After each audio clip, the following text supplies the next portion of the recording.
नमस्कार, news room से breaking news में आप सभी का स्वागत करता हूं, इस्तकबाल करता हूं। हमारे साथी अमलेंदु उपाध्याय जी मौजूद हैं। अमलेंदु जी, आपका भी स्वागत है और स्वागत आप तमाम साथियों का एक बार फिर।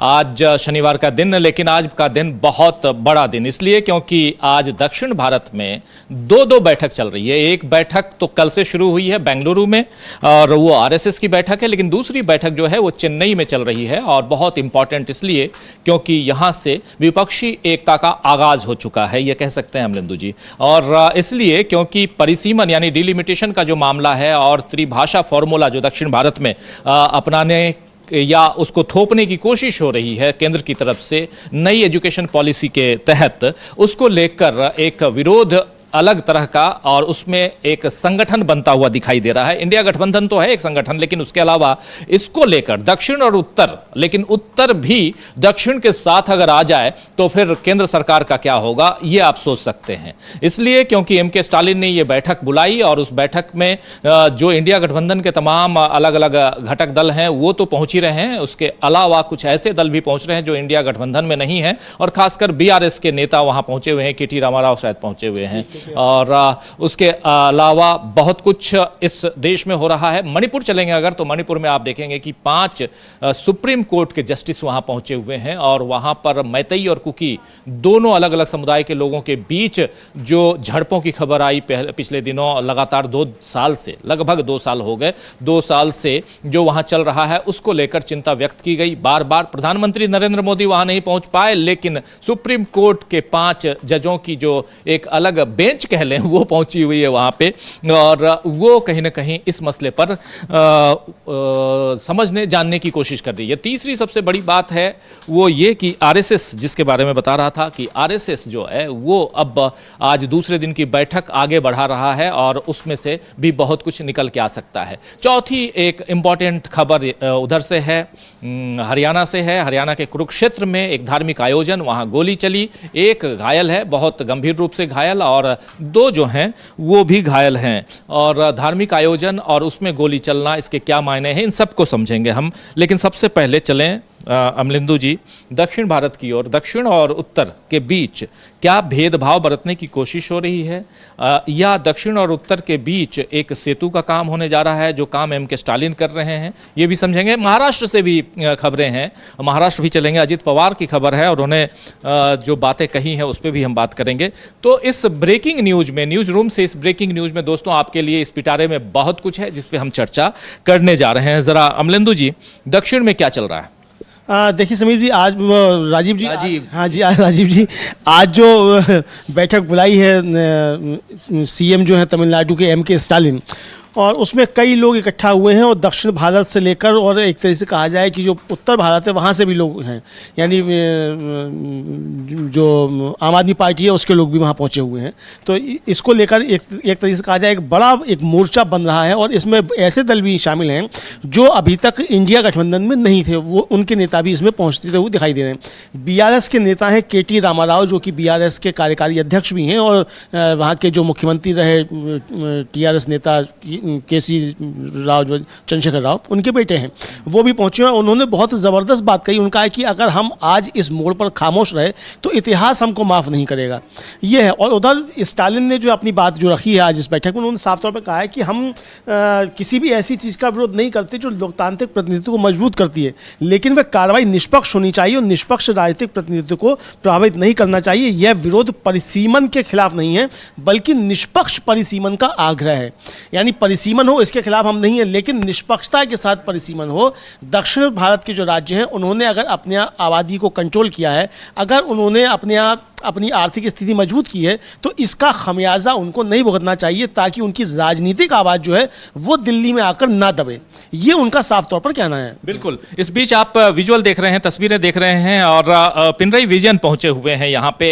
एक ये भी बड़ा कहें तो एक मूव है और उसमें भी दक्षिण की जब बात हो रही है तो जैसे के चंद्रशेखर राव के बेटे केटीआर की बात आप कर रहे थे, वो जो बातें कह रहे हैं उसी ढंग से पिनराई विजयन पहुंचे हैं, जबकि ध्रुव विरोधी हैं वो, इंडिया गठबंधन के खिलाफ अगर कहा जाए, देखा जाए कि चुनाव जब आएगा तब वो लड़ेंगे केरल में। केरल के मुख्यमंत्री हैं, दूसरी बार के मुख्यमंत्री, लगातार 2 बार जीत कर आए थे, लेकिन इस मौके पर वो भी एम.के. स्टालिन या दक्षिण भारत का साथ देते हुए नजर आ रहे हैं। तो चाहे पिनरई विजयन हो या के चंद्रशेखर राव हो या इधर अगर उत्तर से देखा जाए तो पंजाब का जिक्र इसलिए बार बार कर रहे हैं हम लोग क्योंकि आम आदमी पार्टी और कांग्रेस के बीच पंजाब में कहीं ना कहीं और एक और खबर, बहुत बड़ी खबर आ रही है कि नवीन पटनायक ने, जी हां, बीजू जनता दल ओडिशा 5 बार सीएम रहे, नवीन पटनायक ने इसको ऑनलाइन संबोधित किया है, इस पूरी बैठक को, इस मीटिंग को, यानी नवीन पटनायक भी साथ आ गए हैं। एक बड़ी हलचल दिखाई दे रही है, बहुत बड़ी हलचल राजीव जी, यानी कि 3 बड़े दल जो हैं, जो इंडिया गठबंधन में नहीं है, उनका इनको समर्थन मिल गया। नवीन पटनायक इंडिया गठबंधन में नहीं है, उन्होंने इसको संबोधित किया है और उनसे जाकर डीएमके का प्रतिनिधिमंडल मिला भी था और उन्होंने आश्वस्त किया था कि हम बैठक में शामिल होंगे। चूंकि उनके स्वास्थ्य कारण है तो इसकी वजह से वो शामिल नहीं हुए, लेकिन उन्होंने उसको ऑनलाइन किया है संबोधित। इसी तरीके से राजीव जी, केटीआर जो है, जो बीआरएस, जो इंडिया गठबंधन में नहीं है, कांग्रेस के खिलाफ वहाँ चुनाव लड़ता है, वो भी इस बैठक में शामिल हुआ है। और तीसरे हैं आंध्र प्रदेश से जगन मोहन रेड्डी, उन्होंने आज ही प्रधानमंत्री को पत्र लिखा है और पत्र लिखकर मांग की है कि ये परिसीमन इस तरीके से। ये तस्वीर आ रही है, नवीन पटनायक की, जरा इनको फुल स्क्रीन ले आइए, क्या कह रहे हैं। हालांकि उड़िया में शायद या इंग्लिश में संबोधित कर रहे होंगे, जरा सुन लेते हैं क्या कह रहे हैं। बहुत इंपॉर्टेंट इसलिए है क्योंकि 3 दल जिनका जिक्र यहां कर रहे हैं हमारे साथी अमलेंदु उपाध्याय जी, और बहुत इंपॉर्टेंट इसलिए क्योंकि ये तीनों दल अगर इंडिया गठबंधन के साथ आते हैं, पिनरई विजयन साथ में है, नवीन पटनायक साथ में है और साथ में उधर केसीआर हैं, तो ये तीनों अगर एक साथ हैं तो आप समझ लीजिए कि अब यहां से कहीं ना कहीं बीजेपी के लिए या एनडीए के लिए परेशानियां बढ़ सकती हैं। और उसमें भी एक नाम और भी है, वो नाम है चंद्रबाबू नायडू का। चंद्रबाबू नायडू का रुख भी यहां पर डोलता हुआ नजर आ रहा है अमलेंदु जी। हाँ, डोलता हुआ नजर आ रहा है। हालांकि उन्होंने इस बैठक में शामिल नहीं हुए हैं वो, लेकिन अभी भी अनिर्णय की स्थिति है उनकी,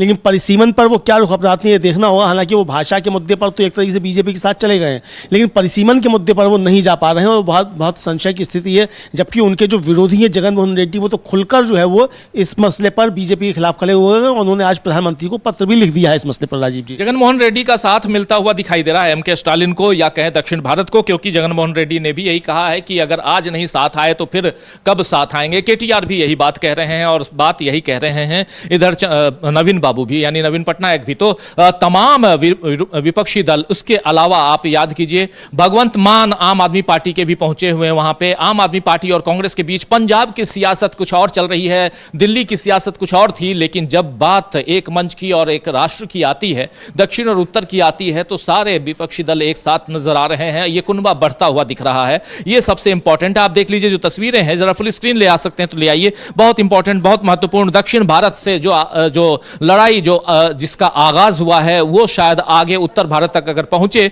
तो तस्वीरें बदल सकती हैं। आप देखिए यहां एम.के. स्टालिन हैं और भगवंत मान दिखाई दे रहे हैं, पिनरई विजयन दिखाई दे रहे हैं, ये तमाम नेता यहां दिख रहे हैं और कनिमोजी दिख रही हैं आपको।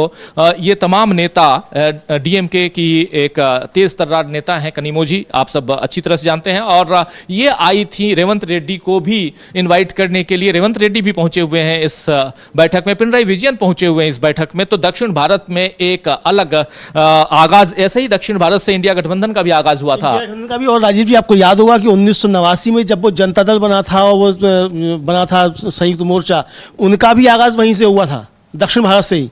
और उस इनके पिता, स्टालिन के पिता जो करुणानिधि हैं, उनकी उसमें बहुत महत्वपूर्ण भूमिका रही थी। और दोनों बार जब वो बना राजीव जी वो मोर्चा, तो उसने दिल्ली फतेह किया था। तो इस बार भी जो एक तरह से कहा जाए कि जो मूव है वो स्टार्ट किया है स्टालिन ने, और स्टालिन ने जो किया है तो यह बीजेपी के लिए एक बड़ी मुसीबत बन सकता है। चूँकि दक्षिण से अगर कोई आंदोलन या कोई गठबंधन की शुरुआत अगर तमिलनाडु से होती है राजीव जी, तो उसका असर दिल्ली तक आकर पड़ता है और दक्षिण के राज्य जो है वो उनके साथ एकजुट हो जाते हैं। तो ये सिर्फ अब दक्षिण की बात नहीं है, यहाँ तो उड़ीसा भी आ गया जो कि दक्षिण नहीं है, पंजाब भी आ गया जो कि दक्षिण नहीं है। तो ये एक बड़ा मोर्चा राजीव जी एक बन रहा है। और आप देखिए कि बड़ी खूबसूरती ये है कि केटीआर और रेवंत रेड्डी विधानसभा में दोनों एक दूसरे के खिलाफ जमकर आग उगलते हैं वहाँ हैदराबाद में, तेलंगाना में, लेकिन दोनों वहाँ मौजूद हैं।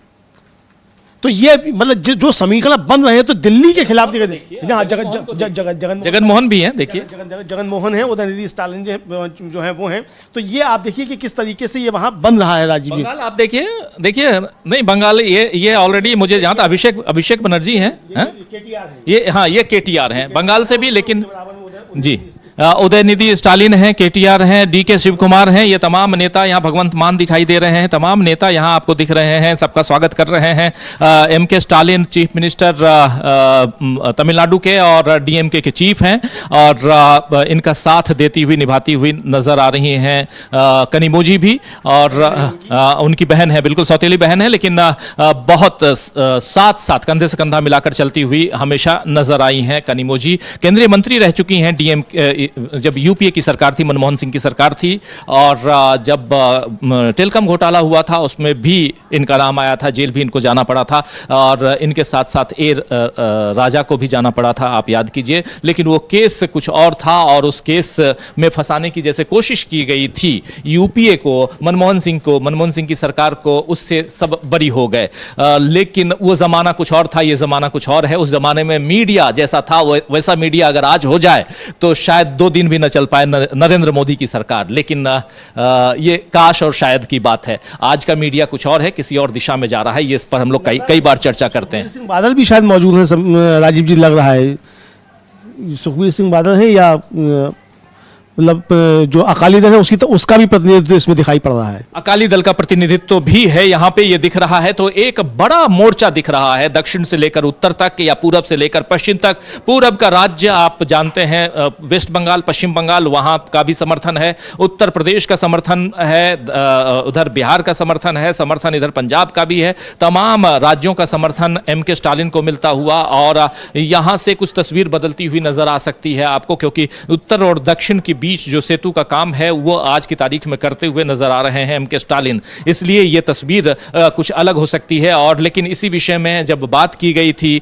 और इन्होंने अखिलेश यादव, तो अखिलेश यादव ने समर्थन किया था इस बैठक का, और अखिलेश यादव ने कहा था कि अन्याय नहीं होना चाहिए, और बीजेपी जो है वो दक्षिण और उत्तर में देश को बांटने की कोशिश कर रही है। और यही जो, हालांकि कल जो अमित शाह बोले राजीव जी, तो उन्होंने कहा है कि डीएमके जो है वो भाषा के नाम पर तोड़ रही है, लेकिन भाषा के नाम पर तोड़ने की कोशिश तो बीजेपी की तरफ से हो रही है। लगातार ये आरोप लग रहे हैं, और ये आरोप सिर्फ दक्षिण के राज्य नहीं लगा रहे हैं, उत्तर भारत के राज्य भी ये आरोप लगाते हैं कि बीजेपी जो है भाषा के आधार पर, जाति के आधार पर, धर्म के आधार पर तोड़ने की कोशिश करती है। महत्वपूर्ण बात राजीव जी ये है कि आज जो एमके स्टालिन ने कहा इस बैठक में अपना बीज वक्तव्य रखते हुए, उन्होंने कहा कि निर्वाचन क्षेत्रों का परिसीमन वर्तमान जनसंख्या के अनुसार नहीं होना चाहिए, हम सभी को इसका विरोध करने में दृढ़ होना चाहिए। संसद में जनप्रतिनिधियों की संख्या कम होने से हमारी विचार व्यक्त करने की ताकत कम हो जाएगी।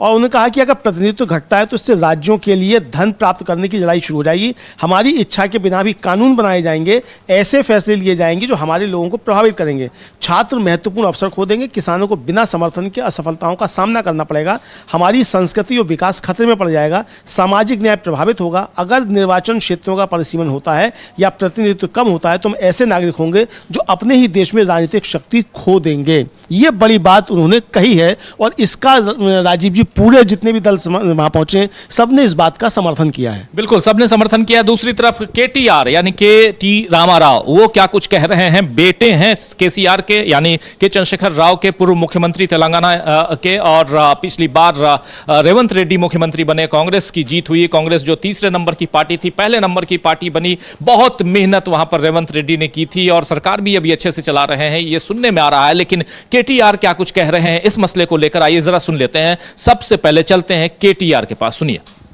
History will not forgive us if we remain silent now. This is a critical juncture.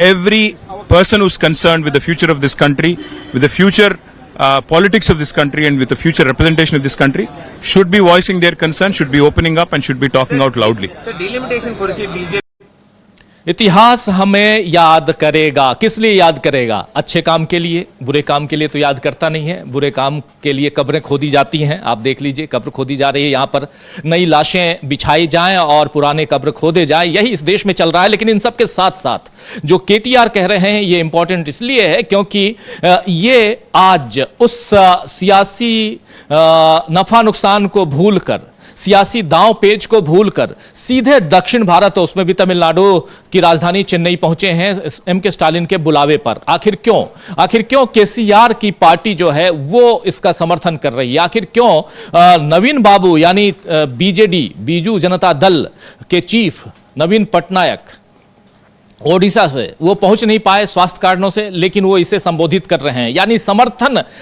M के स्टालिन को पूरे दक्षिण भारत का ही नहीं बल्कि उत्तर भारत का भी है। भगवंत मान भी पहुंचे हुए हैं, और जैसी अभी पूरी खबर तो हमारे पास नहीं है, लेकिन शायद शिरोमणि अकाली दल का भी यहां प्रतिनिधित्व है। प्रतिनिधित्व उधर वेस्ट बंगाल से भी है, प्रतिनिधित्व रहे न रहे, लेकिन पहले से इन्होंने अखिलेश यादव ने कह दिया है। फिर कांग्रेस पार्टी की तरफ से रेवंत रेड्डी तो पहुंचे हुए हैं ही। प्रियंका चतुर्वेदी ने समर्थन किया है, उनकी बाइट भी, उसको भी हम लोग सुन सकते हैं। प्रियंका चतुर्वेदी ने समर्थन किया, हालांकि अंग्रेजी में बाइट है उनकी, लेकिन प्रियंका चतुर्वेदी ने भी इस बैठक का समर्थन किया। दक्षिण भारत का मामला है दोस्तों, बहुत लोग इंग्लिश में बोलेंगे इसलिए क्योंकि हिंदी कम समझ में आती है, या समझ तो लेते हैं, बोल नहीं पाते हैं, लेकिन भाषा का कोई बैरियर नहीं होना चाहिए। और अगर आप और हम समझते हैं, थोड़ी बहुत नहीं समझते हैं, तो ट्रांसलेशन हो जाएगा। लेकिन सुन लेते हैं प्रियंका चतुर्वेदी ने क्या कुछ कहा है। और प्रियंका चतुर्वेदी आप जानते हैं शिवसेना उद्धव गुट की सांसद हैं, प्रवक्ता भी हैं, और अब कभी कांग्रेस पार्टी में भी थी, कांग्रेस पार्टी की तेजतर्रार नेता थी। प्रियंका चतुर्वेदी को जरा सुना दीजिए कि कह क्या रहे हैं वो, और इसी मसले पे यानी दक्षिण में परिसीमन डिलिमिटेशन को लेकर जो चर्चा चल रही है। आज जो बैठक है, बड़ी बैठक, आज शनिवार का दिन, लेकिन साथ साथ दक्षिण की दोनों गतिविधियां, आरएसएस पर भी निगाहें टिकी हुई हैं, निगाहें हमारी टिकी हुई हैं इधर चेन्नई पे भी, और निगाहें टिकी हुई हैं उधर चुराचांदपुर यानी मणिपुर में। मणिपुर का चुराचांदपुर जो एरिया है अमलेंदु जी, इंफाल से लगा हुआ है, सटा हुआ, चूंकि मैं गया हुआ था उस कैंप में, और वहां पर उसी कैंप में सुप्रीम कोर्ट के 5 जजों की टीम पहुंची हुई है। उसको भी हम लोग समझेंगे, देखेंगे। तस्वीरें आप तक हम पहुंचा रहे हैं, ये तस्वीरें हैं, इस पर भी हम चर्चा करेंगे, बहुत सारी बातें। लेकिन प्रियंका चतुर्वेदी सुनिए। Delimitation issue majorly impacts South Indian states, and what DMK is talking about is a fair delimitation process where South Indian states coming from southern India do not face any kind of discrimination in terms of delimitation, where their voices are weakened in any manner. I would have hoped to see even Chandrababu Naidu ji participating in it, simply because it is going to have an impact even on Andhra Pradesh. But however, he has chosen his to what side to be on, which is absolutely okay. But hopefully, this would be a meaningful conversation, and this conversation could lead to a dialogue with the centre, and we could have fair representation of all states that are coming together to start demanding for equal space in the delimitation process. I do not see any politics in it.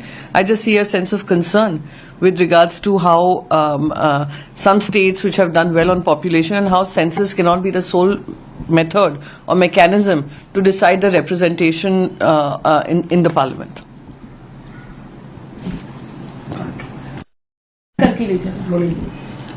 Ahead of Stalin's meeting, RSS leader has made a statement saying that it is a north-south on delimitation.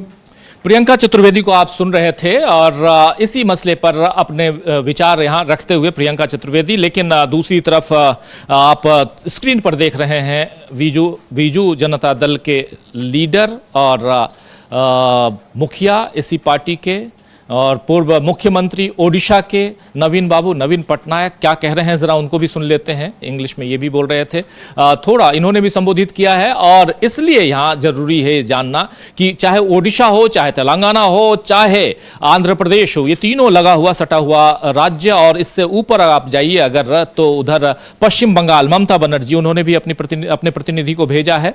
और इधर अगर आप आइए उत्तर की ओर, तो पंजाब, उत्तर प्रदेश, बिहार, ये सारे जितने भी स्टेट्स हैं, सबका प्रतिनिधित्व, सबका समर्थन एम के स्टालिन को, दक्षिण भारत को मिलता हुआ, दक्षिण और उत्तर को बांटने की जो कोशिश है, उस पर विराम लगाने की कोशिश इन नेताओं ने की है। ये इसीलिए जरूरी है कि इन नेताओं को समझें, सुने। और AIMIM यानी असदुद्दीन ओवैसी की जो पार्टी है, उसके भी प्रतिनिधि का कोई सदस्य शायद पहुंचा हुआ है, तो ये भी है। तो एक बड़ा, एक कहें तो ह्यूज मीटिंग कह सकते हैं, बड़ी मीटिंग कह सकते हैं। लेकिन सुनिए नवीन।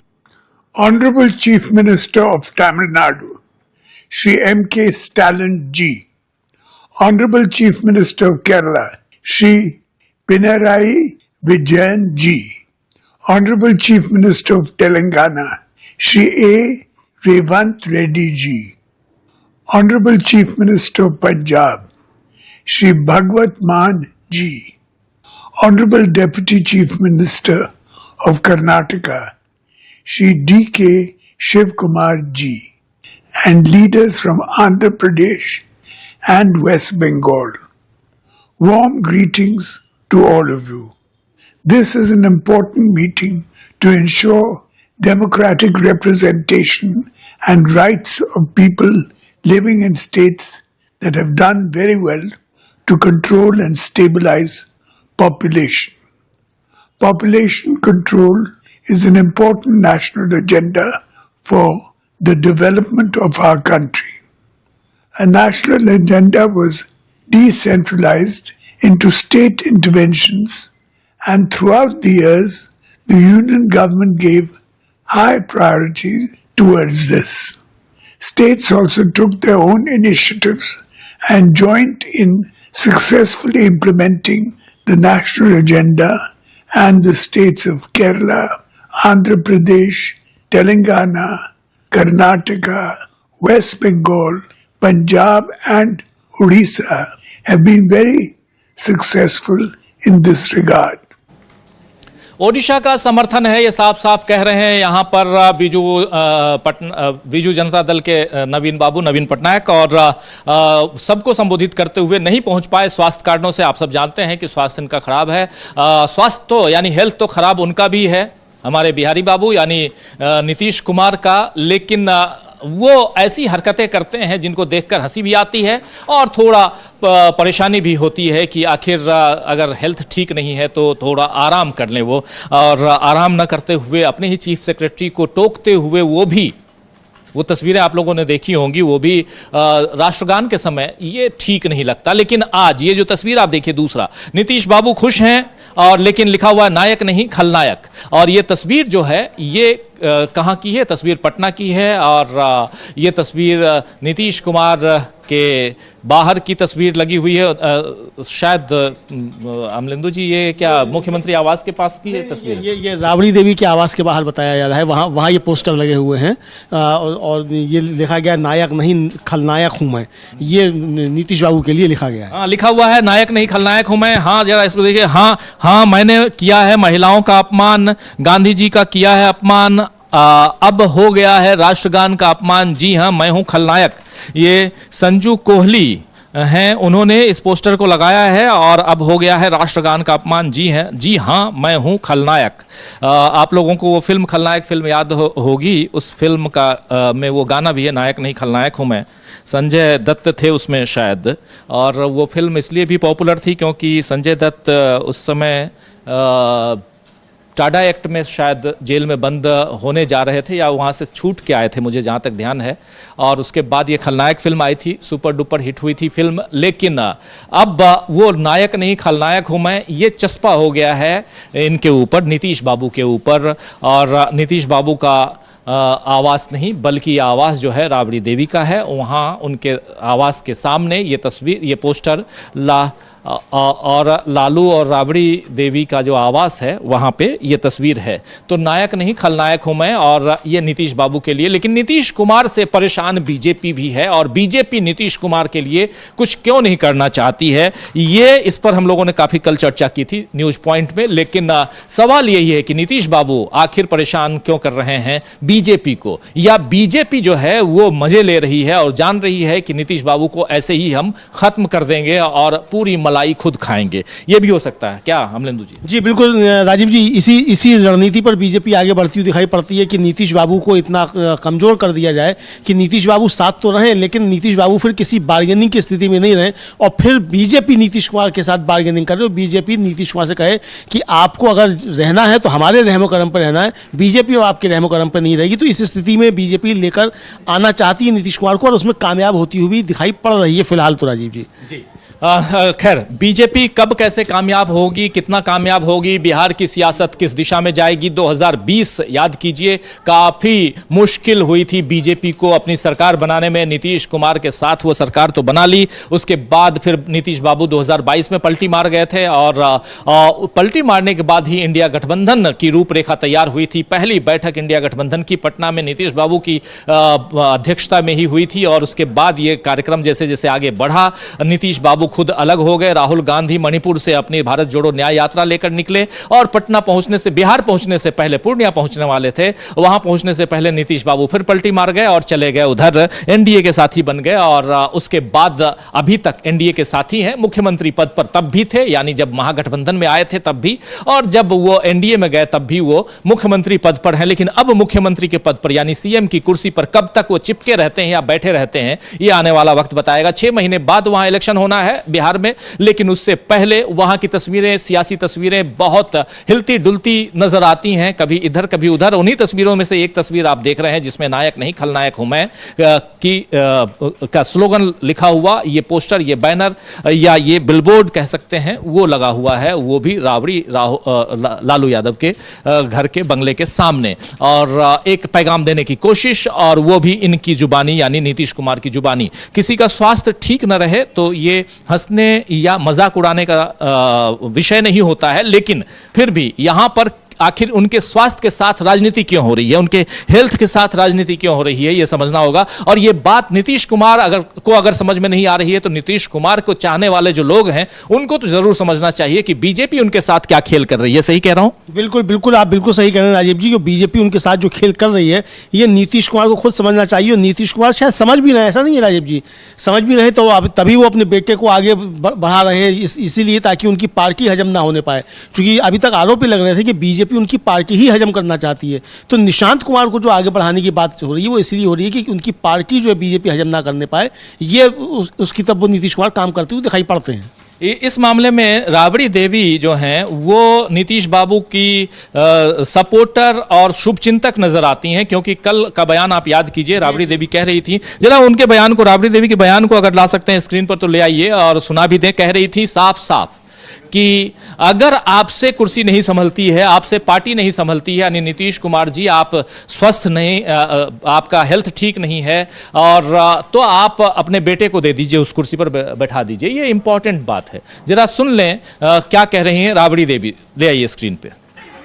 दीपेंद्र कुमार कैसे प्रणाम कर रहे हैं, बीजेपी चौधरी के पूछो बोल रहे हैं तो उन लोगों का ऐसे ऐसे कर रहे हैं। क्या लगता है मानसिक कंडीशन ठीक नहीं है? मानसिक ठीक नहीं है उनका, मानसिक ठीक नहीं है, ठीक नहीं है। इसीलिए मांग करते हैं अपना बेटा के बनावे, उनका काम नहीं दिमाग कर रहा था बेटा। आरोप लालू जी पे लगा रहे हैं, आरोप। तो सुन रहे हैं, मानसिक स्थिति ठीक नहीं है ये कह रही हैं राबड़ी देवी, और उनको अपने बेटे को ले आना चाहिए ये कह रही। तो राबड़ी देवी का ये बयान बहुत इंपॉर्टेंट इसलिए है क्योंकि मानसिक ठीक नहीं है कह रही, मानसिक स्थिति कह सकती थी, कोई बात नहीं, लेकिन स्थिति बोलने में उनको भी वैसी तकलीफ होती होगी जैसे, खैर। लेकिन आगे बढ़े, और बहुत इंपॉर्टेंट, बीजेपी हो या इधर नीतीश बाबू की पार्टी हो, बिहार की जब बात करते हैं, बिहार का जब जिक्र करते हैं तो खुद ब खुद हंसी आजकल आने लगती है अमलेंदु जी, क्योंकि जो चल रहा है ये सियासत नहीं है, इस ढंग से तो बिहार की सियासत नहीं आगे बढ़ती थी, लेकिन अब देख रहे हैं कि अपनी जग हसाई जिसको कहते हैं वो करवा रहे हैं नीतीश बाबू। हाँ बिल्कुल, नीतीश बाबू अपनी जग हसाई करवा रहे हैं और खुद ही जो है वो उपहास का पात्र बनते चले जा रहे हैं, और ये उनके लिए अच्छा नहीं है। अगर मान लीजिए वास्तव में उनकी स्थिति ठीक नहीं है तो उनको खुद आराम करना चाहिए। भाई मोदी जी तो ठीक है 18 घंटे काम करते हैं, देश का सत्यानाश करते हैं, तो आप क्यों बिहार का सत्यानाश कर रहे हैं? 18 घंटे काम करके आराम कीजिए, थोड़ा सा अपने बेटे को बनाइए, जो कि राबड़ी देवी कह रही हैं। तो अगर आपको लगता है कि आपका स्वास्थ्य ठीक नहीं है तो राबड़ी देवी आपकी शुभचिंतक हैं और आपकी भाभी हैं, बड़ी हैं आपसे, तो आपको सही सुझाव दे रही हैं, तो उसको अपनाइए। लेकिन राजीव जी समस्या यहाँ ये कि बीजेपी क्या इस शर्त को मानेगी?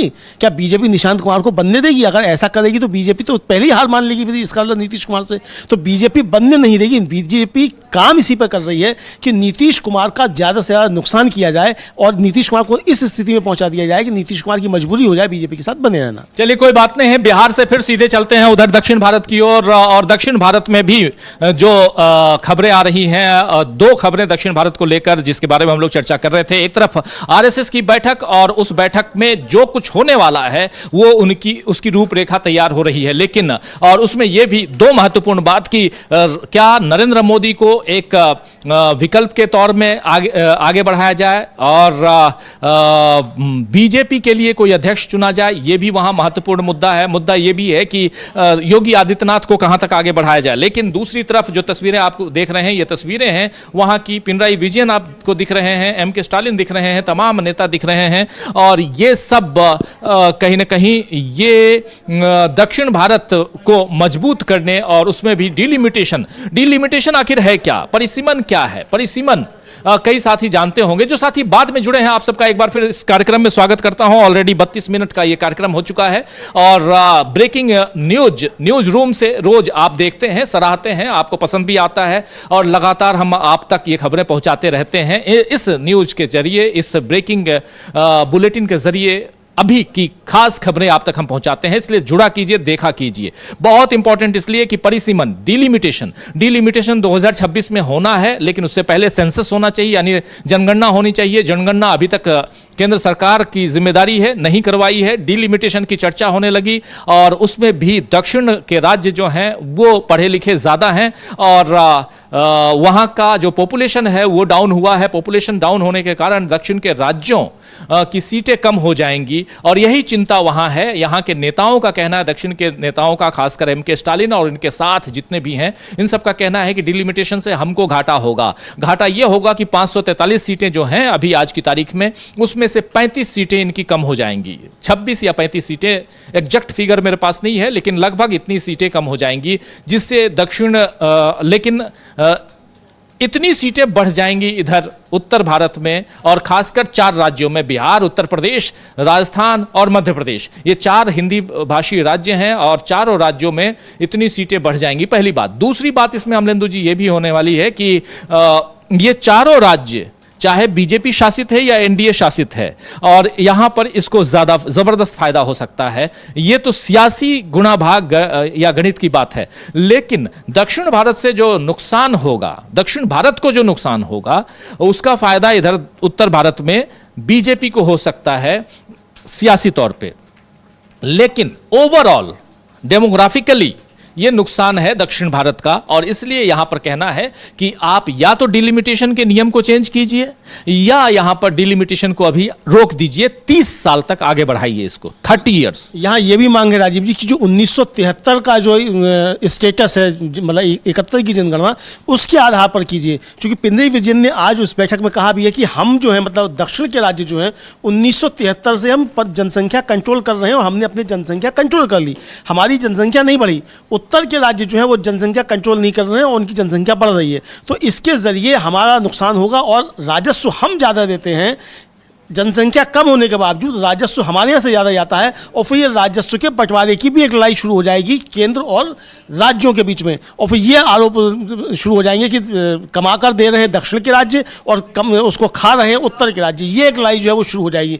लेकिन राजीव जी, बीजेपी समझ रही है कि इसका उसको फ़ायदा हो सकता है, लेकिन उसका नुकसान भी बीजेपी को हो सकता है। जिस तरीके से उत्तर प्रदेश के में लोकसभा चुनाव में बीजेपी को ज़बरदस्त तरीके से नुकसान हुआ, राजस्थान में भी उसको नुकसान हुआ, तो अगर ये नुकसान इसी तरीके से होता रहा तब किस तरीके से फिर यहाँ से आप ज़्यादा सीटें ले आएंगे? तो ये नुकसान, मतलब ये उल्टा भी पड़ सकता है। लेकिन जो यहाँ महत्वपूर्ण बात है, वो महत्वपूर्ण बात यही है कि अगर परिसीमन होना है तो परिसीमन किस जनसंख्या के आधार पर होगा, किस सेंसस के आधार पर होगा। अभी का जो बजट पेश किया गया राजीव जी, उसमें 2026 के लिए जनगणना के लिए कोई भी बजट का आवंटन नहीं है। तो जब बजट का आवंटन नहीं, तो इसका मतलब 2026 में भी जनगणना नहीं हो पाएगी और आप 2026 में डिलिमिटेशन करने जा रहे हैं, तो किस आधार पर करना है? डाटा आपके पास नहीं है तो क्यों नहीं करने जा रहे हैं? दूसरा है कि अगर आप जनसंख्या कराते हैं, जनसंख्या कराई क्यों नहीं जा रही है? जनसंख्या अगर आप कराते हैं तो दबाव होगा कि आप जातिगत जनगणना कराइए।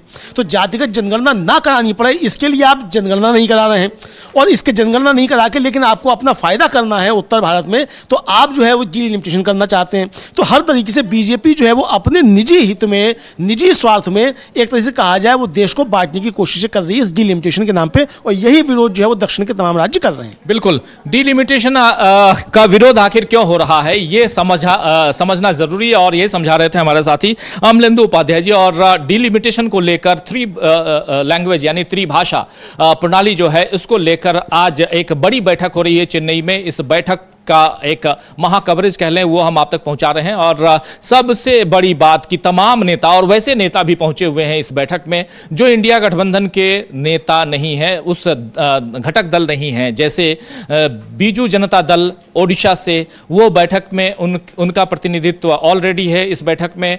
वैसे ही जगनमोहन रेड्डी यानी यहाँ आंध्र प्रदेश जो पूर्व मुख्यमंत्री हैं वो वहाँ बैठक में खुद पहुँचे हुए हैं। फिर तेलंगाना केसीआर के बेटे पहुँचे हुए हैं, यानी के चंद्रशेखर राव के बेटे पहुँचे हुए हैं। ये सब वहाँ पर कहीं ना कहीं सपोर्ट करने के लिए गए हैं। और सपोर्ट इसलिए क्योंकि डिलिमिटेशन का मामला हो या कोई और मामला हो, हम सब एक हैं, एक साथ हैं, एकजुट हैं। ये भी यहाँ एकजुटता और पिनरई विजयन को देख रहे हैं, आपकी तमाम बातों को भूलकर। और खासकर अगर केरल की, क्योंकि अगले साल केरल में भी चुनाव है, और चुनाव से पहले ये अगर इंडिया गठबंधन के नेताओं के साथ एक मंच पे जा रहे हैं तो तस्वीरें कुछ और बदल सकती हैं। और खासकर उससे पहले क्या केंद्र की सियासत में, ये बात भी समझना होगा अमलेंदु जी, कि केंद्र की सियासत में अगर चंद्रबाबू नायडू भी इधर उधर डोलते हुए नजर आ रहे हैं, और ऐसी स्थिति में जैसी स्थिति अभी, जैसी हालत इनकी है, नीतीश बाबू की है, वो अगर राष्ट्रगान के समय टोका टाकी करते हैं, मुस्कुराने लगते हैं, हाथ जोड़ने लगते हैं, मंच से नीचे उतर आते हैं, तो कभी ऐसे ही कर देंगे कि मैं मंच, भाई अब हो गया, बहुत समर्थन हो गया, अब मैं निकला। कहते हैं कि नहीं जी हो गया, अब खत्म, तो दूसरे दिन मोदी जी को इस्तीफा देना होगा। अब बिल्कुल राजीव जी, मोदी जी को इस्तीफा देना होगा। और ये हो भी सकता है कि इस तरीके के कभी कर भी दे घोषणा, क्योंकि नीतीश बाबू की जो स्थिति दिखाई पड़ रही है तो उस स्थिति में वो कुछ भी घोषणा कर सकते हैं। हालांकि इतनी स्थिति भी खराब नहीं है, नीतीश बाबू चीज़ें नहीं समझ रहे हो, चीज़ें तो समझ रहे हैं, तभी तो मुख्यमंत्री हैं। तभी मुख्यमंत्री हैं और राजनीति अच्छे तरीके से जानते हैं नीतीश बाबू, तो अपना सब कुछ भला सोच कर काम कर रहे हैं। लेकिन हाँ, अगर उनको ये लगेगा कि बीजेपी उनको जो है नुकसान पहुँचा रही है हद से ज़्यादा, तो नीतीश बाबू कुछ भी कर सकते हैं। और चंद्रबाबू नायडू के सामने तो राजीव जी दिक्कत ये बहुत ज़्यादा है कि चंद्रबाबू नायडू एनडीए में है, लेकिन एनडीए की में बीजेपी की जो रणनीति है वो सारी दक्षिण भारत के खिलाफ है। तो अब वो एनडीए के साथ रहें कि दक्षिण भारत में अपना हित देखें। अगर ये बीजेपी के साथ खड़े रहते हैं तो आने वाले चुनाव में चंद्रबाबू नायडू को भी नुकसान होगा।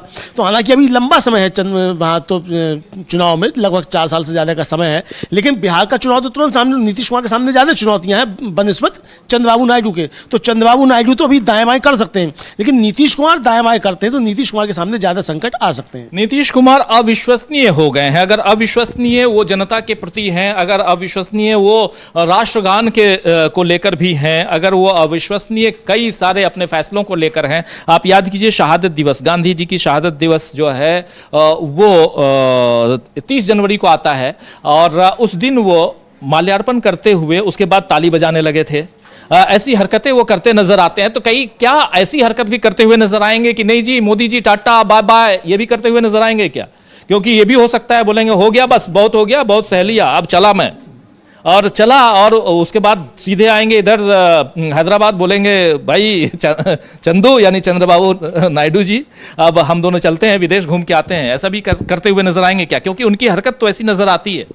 देखिए राजीव जी, जो चीज़ें डेवलप हो रही हैं वो इशारा तो बहुत कुछ इस तरफ करती हैं, क्योंकि बीजेपी अगर उनको उनके मुताबिक चीज़ें नहीं करती है तो करेंगे क्या आखिर नीतीश कुमार? और नीतीश कुमार के ऊपर ही मुझे लगता है कि चंद्रबाबू नायडू का बहुत कुछ मयसर कर रहा है कि नीतीश बाबू का दांव क्या है, उसके बाद चंद्रबाबू नायडू जो अब कुछ फैसला। लेकिन ये चेन्नई से एक दूसरी तस्वीर नजर आ रही है। चेन्नई से जो तस्वीर नजर आ रही है उसमें शायद रात को, आज की रात नरेंद्र मोदी सो नहीं पाए। ऐसे भी 18-18 घंटे काम करते हैं, वो सो नहीं पाए, क्योंकि यहां पर आप देख लीजिए पिनरई विजयन से लेकर उधर ये वैसे लोग हैं, खासकर 2 नेता, जगनमोहन रेड्डी और दूसरे बीजू जनता दल के चीफ यानी नवीन पटनायक, ये दोनों संकट मोचक रहे हैं, हमेशा रहे हैं संकट मोचक नरेंद्र मोदी के लिए, और ये दोनों आज इस खेमे में नजर आ रहे हैं। हाँ, दोनों इस खेमे में नजर आ रहे हैं, और दोनों ने हमेशा तमाम बिल पास करवाए हैं, राज्यसभा में तमाम बिल पास करवाए हैं। जब भी मोदी जी पर संकट आया इन्होंने बचाव किया, लेकिन आज दोनों खुलकर जो है वो खड़े हुए हैं। और उन्होंने तो, जगनमोहन रेड्डी ने तो खुलकर चिट्ठी लिख दी है प्रधानमंत्री को इस डिलिमिटेशन के खिलाफ। यहाँ तक अभी चिट्ठी तो बाकियों की तब से नहीं गई। अब हो सकता है अभी कोई संयुक्त प्रस्ताव पारित तो वो जाए, लेकिन यहाँ से वो चिट्ठी जो है जगनमोहन रेड्डी की तरफ से प्रधानमंत्री को जा चुकी है। तो एक बड़ा मोर्चा बन रहा है राजीव जी। और एक तरह से देखा जाए तो प्रधानमंत्री नरेंद्र मोदी और भारतीय जनता पार्टी ने अपने स्वार्थ में पूरे दक्षिण भारत को एकजुट कर दिया, तमाम राजनीतिक बैरियर तोड़कर, ये कहा जा सकता है। ये बिल्कुल बहुत महत्वपूर्ण इसलिए है क्योंकि ये दोनों, इन दो नेताओं की जो हम बात कर रहे हैं, और उसके साथ साथ अगर चंद्रबाबू नायडू और नीतीश बाबू जिनका जिक्र बार बार आता है, ये दोनों भी अगर इधर उधर हो गए, पलटी मार गए, तो सही कहा जा रहा है कि 2026 में फिर से मध्यावधि चुनाव का आप की तैयारी कीजिए, उसका इंतजार कीजिए। ये एक इंपॉर्टेंट पहलू यहां पर है और इसलिए भी ये चर्चा लाजमी है। और जबकि एमके स्टालिन डीएमके के चीफ सीएम है और वहां के, और उनके पास एक मुद्दा है, अगले साल चुनाव है, और उससे पहले एक बहुत बड़ा मुद्दा भाषा विवाद भी और साथ साथ डिलिमिटेशन भी। बैठे बैठाए बीजेपी ने डीएमके के लिए अगली सरकार दे दी है। हाँ, बिल्कुल दे दी। और देखिए अभी तक बीजेपी कर क्या रही थी, बीजेपी वहां एआईएडीएमके में तोड़फोड़ कराकर अपने लिए वहां रास्ता बनाने की कोशिश कर रही थी और तैयार कर रही थी कि एआईएडीएमके को तैयार किया जाए, उसके कंधे पर सवार होकर दक्षिण में राजनीति की जाए। लेकिन वो एआईएडीएमके भी अब इस मसले पर खिलाफ खड़ी हुई दिखाई पड़ती है बीजेपी के। तो यानी अपने पैरों में कुल्हाड़ी मारना जिसे कहती है, वो काम जो है वो बीजेपी ने दक्षिण भारत में खुद कर लिया है। और राजीव जी, अभी इस लोकसभा चुनाव में अगर ये सरकार बनी है बीजेपी की, तो इसमें दक्षिण से भी उनको मदद मिली है।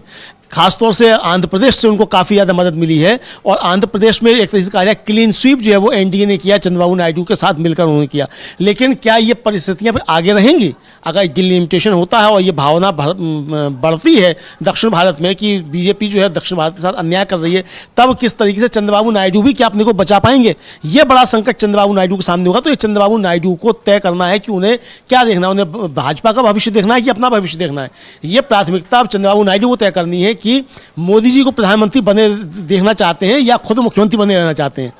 तो ये अब तय करना पड़ेगा चंद्रबाबू नायडू को। बिल्कुल, चंद्रबाबू नायडू को यह तय करना होगा कि वो खुद मुख्यमंत्री बने रहना चाहते हैं या मोदी को प्राइम मिनिस्टर की कुर्सी देना चाहते हैं चंद्रबाबू नायडू। और यही हालत उनकी भी है, नीतीश बाबू की भी है कि मुख्यमंत्री पद पे रहूं या इनको इस कुर्सी पे बैठा के रखूं। आने वाले समय में 6 महीने में आप देखेंगे दोस्तों, और खासकर आज से जो तस्वीर बदलती हुई नजर आ रही है, उसी दक्षिण भारत से 2 तस्वीरें अलग अलग आ रही हैं, एक बेंगलुरु से, दूसरी चेन्नई से। और बेंगलुरु की तस्वीर तो कल से शुरू हो गई है, जिसमें आरएसएस की बैठक चल रही है, 3 दिवसीय बैठक, उसमें भी बहुत फैसले। और इस बैठक के बाद 30 तारीख को 1-to-1 होने वाला है, यानी बैठक होने वाली है इधर नरेंद्र मोदी की आरएसएस चीफ के साथ, मोहन भागवत के साथ। तो एक वो बैठक होगी, उस पर भी सबकी निगाहें टिकी हुई, लेकिन उससे ज्यादा निगाहें सबकी टिकी हुई हैं इधर इस पर, यानी आज की बैठक, चेन्नई की बैठक पे। और यहां से जो तस्वीर आ रही है वो उन तस्वीरों को हम लगातार स्क्रीन पे आपको दिखा रहे हैं। और इसमें पिनरई विजयन हो या चंद्रबाबू नायडू की बात, उनका जिक्र हम बार बार कर रहे हैं, वो हो, या जिक्र जो है वो जगनमोहन रेड्डी की हो, या बात जो है वो रेवंत रेड्डी की हो। ये तमाम नेता, भगवंत मान है, कनिमोजी डीएमके की हैं, लेकिन ये तमाम नेता, अब देखिए अब ये तस्वीरें और भी आ रही हैं, ये सब अपनी बातें, अपने विचार रख रहे हैं। लेकिन महत्वपूर्ण है अमलेंदु जी कि यहाँ से देश की सियासत बदलते हुए नजर आ रही है। हाँ बिल्कुल राजीव जी, देश की सियासत बदलती हुई नजर आ रही है और ये दक्षिण मुखी है राजीव जी। दक्षिण का मुख जो है, ये जो कहा जाता है राजनीति बदलता है, तो दक्षिण के मुख से जो है बिल्कुल एकदम आप कहिए कि श्रीलंका का बॉर्डर है एक तरह से कहा जाए, तो वहाँ से ये शुरुआत हो रही है। तो ये मोदी जी को समझना चाहिए कि आपके खिलाफ जो है वो अब बिल्कुल बच चुका है और इतना आसान अब आगे की राजनीति नहीं होगी। आप हो सकता है कि आप सोचते हो कि आप ज़्यादा चतुर हैं, बीजेपी ज़्यादा चतुर है और आरएसएस उसके साथ जुड़ा हुआ है तो वो और ज़्यादा चतुर लोग हैं, तो ये चतुराई हमेशा काम में नहीं आती है। ये समझना पड़ेगा मोदी जी को, भारतीय जनता पार्टी को, कि अगर आप विभाजन की राजनीति इस तरीके से करते रहेंगे तो ये ज़्यादा काम आने वाली नहीं है। ये विभाजन आपके लिए उल्टा भी पड़ सकता है। तो आपने कोशिश तो की थी विभाजन करने की उत्तर और दक्षिण में, लेकिन आपने दक्षिण को एकजुट कर दिया, तो ये विभाजन कहाँ हो पाया? मतलब जो विरोधी ध्रुव थे, एकदम से कहा जाए कि कांग्रेस और बीआरएस एक दूसरे को जो फूटी आंख नहीं सुहाते, वो एक मंच पर मौजूद हैं। कांग्रेस और जगनमोहन रेड्डी जो एक दूसरे को नहीं फूटे मुंह से आते, वो एक मंच पर हैं। पंजाब में आम आदमी पार्टी और कांग्रेस लड़ते हैं, वो इस मंच पर एकजुट हैं। तो ये जो चीज़ें हो रही हैं, तो ये एक बड़ा जाकर के गंभीर चीज़ जो है वो बन सकती है बीजेपी के लिए। इसी तरीके से नवीन बाबू, अब वो विधानसभा में हालांकि नेता प्रतिपक्ष वही है, लेकिन कांग्रेस वहाँ जिस तरीके से बीजेपी के खिलाफ वहाँ आक्रामक है और रोज विधानसभा में कांग्रेस के विधायक जो है सरकार को घेर रहे हैं, तो ऐसे में वहाँ लड़ाई चंद्रबाबू इनकी नवीन बाबू और कांग्रेस की बढ़ रही है। लेकिन वहाँ भी अब देखिए नवीन पटनायक जो वो इधर आ गए हैं और बैठक को संबोधित कर रहे हैं, भले ही ऑनलाइन संबोधित कर रहे हो। तो ये चीज़ें जो है वो खराब होती चली जा रही हैं बीजेपी के लिए, बीजेपी के लिए खराब हो रही हैं। और बहुत इंपॉर्टेंट इसलिए क्योंकि बीजेपी और खासकर नरेंद्र मोदी चाहते हैं कि कुर्सी पर विराजमान रहें। 2029 का चुनाव नरेंद्र मोदी अपने दम पे, अपने लिए, अपने नाम पे लड़ना चाहते हैं। ये अंदर खाने चर्चा होती रहती है और वही खबर आप तक हम पहुंचा रहे हैं। इस ब्रेकिंग न्यूज में आप सब तमाम साथी जो बाद में जुड़े, आप सबका एक बार फिर स्वागत करता हूं। चर्चा हम कर रहे हैं इस वक्त देश की सियासत में एक जो नई हलचल है, दक्षिण भारत से जो हलचल आई है, बढ़ी है, उसकी चर्चा कर रहे हैं। जरा गौर से सुनिए आप, और बहुत ईमानदारी से हम अपनी बात रख रहे हैं। बात यह है कि दक्षिण में जितने भी दल आज इकट्ठा हुए हैं एमके स्टालिन की लीडरशिप में, और उसमें भी डीलिमिटेशन और त्रिभाषा पॉलिसी जो है उसके खिलाफ आवाज बुलंद करने के लिए, उसमें जो नेता हैं उसमें तीन चार दल के नेता बहुत इंपॉर्टेंट हैं, जिसमें पिनरई विजयन बहुत इंपॉर्टेंट नेता हैं, जिसमें बीजू जनता दल बहुत इंपॉर्टेंट है, जिसमें जगन मोहन रेड्डी बहुत इंपॉर्टेंट है। और ये तीन के अलावा इधर उत्तर में आइए तो उत्तर के भी जितने भी हैं, चाहे वो भगवंत मान हो, चाहे शिरोमणि अकाली दल हो, चाहे उधर पूरब में आप जाइए तो ममता बनर्जी हो, ये तमाम। हाँ, एक नेता दक्षिण में और मैं भूल गया, वो केसीआर यानी के चंद्रशेखर राव, बीआरएस के मुखिया, उनके बेटे भी पहुंचे हुए हैं। तो चार तो उधर से हो गए, यानी उड़ीसा से हो गए, फिर तेलंगाना से हो गए, फिर आंध्र प्रदेश से हो गए, ये तीन, और चौथे केरल से हो गए। ये चार ऐसे हैं जो इनके साथ नहीं रहे। इंडिया गठबंधन में जरूर वाम दलों का सहयोग है, लेकिन जब केरल की बात आती है तो दोनों अलग हो जाते हैं। चुनाव भी अलग अलग लड़े थे, लेकिन इन सब से इतर जरा सोचिए बिहार और आंध्र प्रदेश के बारे में। बिहार में नीतीश बाबू की बात, नीतीश बाबू जो कर रहे हैं, क्या वो सही कर रहे हैं? जरा सोचिएगा। नीतीश बाबू अगर स्वस्थ हैं तब भी, और अस्वस्थ हैं तब भी। स्वस्थ हैं तब भी उन्होंने जो किया है, जो कर रहे हैं, वो कितना जायज है? एक मुख्यमंत्री बार बार कभी प्रधानमंत्री का पैर छूता है, कभी अपने चीफ सेक्रेटरी का पैर छू लेता है, इंजीनियर का पैर छू लेता है, कभी वो रविशंकर प्रसाद का पैर छूता है। क्या मुख्यमंत्री पैर छूता हुआ नजर आता है हमेशा, हर जगह? जरा सोचिए, पैर छूना, किसी का सम्मान करना कोई बुराई नहीं है, लेकिन क्या ये उस पद का, उस गरिमा, उस पद की जो गरिमा है उसका अपमान नहीं है? जरा सोचिएगा। और अगर इधर सोचते हैं तो इसके साथ साथ आप वहां भी जाइए जहां राष्ट्रगान का अपमान करते हुए नीतीश बाबू नजर आते हैं। क्या यह सही है? जिस राष्ट्रगान के अपमान पर 3 साल की सजा है, उसके अलावा उस पर सजा, जो जेल की सजा के अलावा फाइन भी है, यानी आर्थिक दंड भी है, वो काम करते हुए नजर आते हैं। और बीजेपी चुप्पी साध लेती है और नीतीश बाबू की पार्टी भी चुप्पी साध लेती है। क्या यह सही है? अगर स्वास्थ्य ठीक नहीं है तो थोड़ा आराम कर लें नीतीश कुमार। किसी का भी स्वास्थ्य ठीक नहीं रहता तो आराम करता है, यही तो हम कह रहे हैं। एक बात ये। दूसरी बात, क्या जो काम अभी कर रहे हैं ऐसे, अगर स्वास्थ्य ठीक नहीं है तो कल को ये नहीं कह सकते कि नहीं बहुत हो गया और मोदी जी अब हम आपको समर्थन नहीं दे सकते। कह सकते हैं वो? स्वास्थ्य ठीक रहेगा तब भी, और स्वास्थ्य ठीक न रहे यानी अस्वस्थ रहे तब भी, ये कह सकते हैं। तो ये दो पैरेलल लाइन नीतीश बाबू के लिए चल रही है। तीसरी बात जो इंपॉर्टेंट है, आप आइए दक्षिण, उसमें भी आंध्र प्रदेश में चंद्रबाबू नायडू और नीतीश बाबू के साथ एक सिमिलैरिटी है। सिमिलैरिटी यह है कि दोनों की सियासत में अल्पसंख्यक हैं, अल्पसंख्यकों का साथ है। और वक्फ बिल के लिए अल्पसंख्यकों ने, खासकर मौलाना मदनी ने, यानी इंडियन मुस्लिम क्या है उनका, ये जो अपने जमीयत उलेमाए हिंद, बिल्कुल, इन लोगों ने कहा है कि आप हमारा समर्थन कीजिए, आप एक बार वक्फ बिल पे सोचिए। जब ये कहा है तो क्या चंद्रबाबू नायडू कितने दिन साथ देंगे वक्फ बिल पे नरेंद्र मोदी का? उनको आज चुनाव में नहीं जाना, लेकिन कल तो चुनाव में जाना होगा। क्या अपनी सियासत को वो खत्म कर देंगे? क्या इसी ढंग से नीतीश बाबू अपनी पार्टी खत्म कर देंगे नरेंद्र मोदी का, उनकी सरकार को बचाने के एवज में? ये भी एक बड़ा सवाल है। ये सवाल जरा सोचिएगा आप लोग गंभीरता से। हम लोग मजाक में कई बार प्रोग्राम करते हैं, इंटरटेनिंग हो, इंफोटेनमेंट जिसको कहते हैं, कि आपको मजा भी आए और हमारी बातें आप तक पहुंच जाए। आप बुद्धिमान हैं, आप चीजों को समझते हैं, लेकिन गहराई से सोचिए। हम किसी का अपमान नहीं करना चाहते, लेकिन हम यहां पर यह भी चाहते हैं कि नीतीश बाबू इस बात को समझें कि वो कर क्या रहे हैं, चंद्रबाबू नायडू इस बात को समझें कि वो क्या कर रहे हैं। और राजीव जी ये समझना पड़ेगा उनको अजीत पवार से। अजीत पवार ने कल खुलकर जो एक इफ्तार पार्टी में कहा है, और बीजेपी को जिस तरीके से उन्होंने मतलब बिना नाम लिए इशारों में कहा है कि मुसलमानों के खिलाफ जो करेगा तो हम उसको बख्शेंगे नहीं, इस तरीके की बातें अजीत पवार ने कही है। तो अजीत पवार भी यह समझ रहे हैं कि बीजेपी किस रास्ते पर जा रही है। तो ये समझना तो पड़ेगा राजीव जी, चंद्रबाबू नायडू और नीतीश कुमार को भी, कि आपके दम पर ही बीजेपी जो कुछ कर रही है। अब अगर आज वहाँ औरंगजेब का जो खड़ा किया जा रहा है, तो अजीत पवार को अब समझ में आने लगा ना कि बीजेपी के साथ जाने का नुकसान क्या हो रहा है। तो अजीत पवार को खुलकर बोलना पड़ रहा है। सवाल यह कि नीतीश कुमार और चंद्रबाबू नायडू इस बिल पर क्यों नहीं बोल पा रहे हैं। बिल्कुल ये सही बात है कि इस बिल पे क्यों नहीं बोल पा रहे हैं, और अगर नहीं बोलेंगे तो अपनी पार्टी का जनाधार खोएंगे। ये भी तय है, ये तय है दोस्तों। तो इधर उत्तर भारत दक्षिण भारत की सियासत, उसमें इधर नीतीश बाबू की सियासत, और दूसरा पूरा का पूरा जो दक्षिण भारत है उसकी सियासत, इन सब पे हम चर्चा कर रहे हैं। और चर्चा में केंद्र बिंदु यानी सेंटर पॉइंट में चेन्नई है। चेन्नई की तस्वीरें आप तक आ रही हैं लगातार, कनिमोझी को बोलते हुए आप देख रहे हैं। और कनिमोझी के अलावा इस पूरे इस बैठक को लीड कर रहे हैं एम के स्टालिन, तमिलनाडु के मुख्यमंत्री, डीएमके के मुखिया चीफ।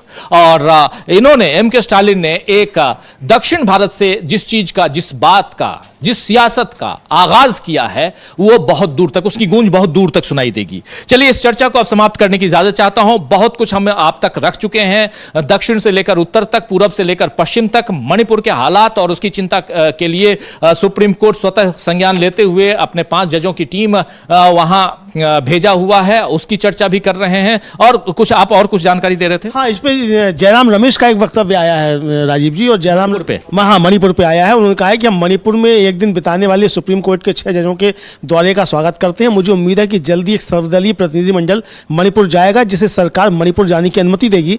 हमारे प्रधानमंत्री 2 अप्रैल को बैंकॉक जा रहे हैं, उन्हें इम्फाल के रास्ते बैंकॉक जाना चाहिए। अगर हम पूर्व की ओर काम करना चाहते हैं तो हमें मणिपुर से काम करना होगा, क्योंकि यह पूर्वी एशिया का प्रवेश द्वार है। गृह मंत्री मिजोरम गए, प्रधानमंत्री असम गए, लेकिन उनमें से कोई भी मणिपुर नहीं गया। मणिपुर में सामान्य स्थिति बहाल होने में लंबा समय लगेगा। हमें इस क्षेत्र में सामूहिक प्रयास करना होगा। इसका एकमात्र तरीका यह है कि चुनाव हो, राजनीतिक स्थिति होनी चाहिए, लेकिन जब तक भाजपा है तब तक ऐसा नहीं हो सकता। बिल्कुल मणिपुर के हालात और उस पर प्रधानमंत्री की चुप्पी बहुत कुछ कहती है। और अब सुप्रीम कोर्ट ने स्वतः संज्ञान लेकर अपने 5 जजों की टीम वहां भेजा है। सुप्रीम कोर्ट से भी उम्मीद है कि मणिपुर के हालात को सुचारू रूप से चलाने के लिए कम से कम उसे इस पर ध्यान देना चाहिए। ऐसी बहुत सारी बातें आती हैं जहां लगता है कि सुप्रीम कोर्ट को स्वतः संज्ञान लेना चाहिए, लेकिन चलिए कोर्ट है, उस पर ज्यादा टिप्पणी नहीं। सियासत की बातें तो खूब होती रहती हैं, उस पर टिप्पणियां तो करने का अधिकार एक पत्रकार को होता है, लेकिन साथ साथ जो खबरें होती हैं, जैसी खबरें वैसी खबरें हम आप तक पहुंचाते हैं बिना लाग लपेट के। इस कार्यक्रम को यहीं समाप्त करने की इजाजत चाहता हूं। बहुत बहुत शुक्रिया अमलेंदु जी, आपका बहुत शुक्रिया। आप तमाम दोस्त साथी शुभचिंतक आप सबका जो अब तक जुड़े रहे इस कार्यक्रम में और इस कार्यक्रम को देखा, सराहा। आप अपने कमेंट बॉक्स के जरिए भी अपनी बातें पहुंचाते हैं हम तक, आप सबका बहुत बहुत शुक्रिया।